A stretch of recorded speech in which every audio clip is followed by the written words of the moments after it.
Welcome to Kenton Teaches. Enjoy the video. You start by stopping automatic locks driven by power and sleep. Open Settings, go to System, then Power and Sleep. Change screen and sleep to longer times or never. Once done, click Additional Power Settings and choose Change Plan Settings for the active plan, then change Advanced Power Settings. Expand Sleep and allow Hybrid Sleep off. Set Require a password on Wake to Know if you want no lock. These steps remove the most common automatic locks tied to idle and power profiles.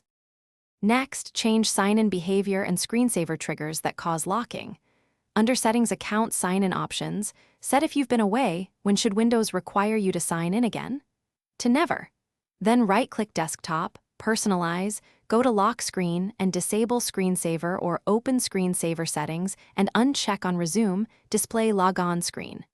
If settings are absent, use Group Policy Editor or the registry to modify lockout and interactive logon values. Make sure you understand admin permissions before changing them. Finally, restart Windows to ensure changes apply and test by leaving the machine idle. If it still locks, check for third-party security or enterprise management tools that enforce screen lock. Open Task Manager for running agents. Use Event Viewer.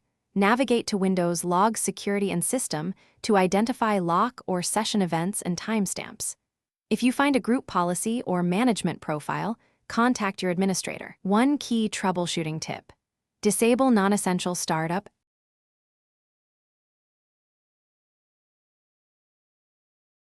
Thanks for watching. Please subscribe if this video was helpful.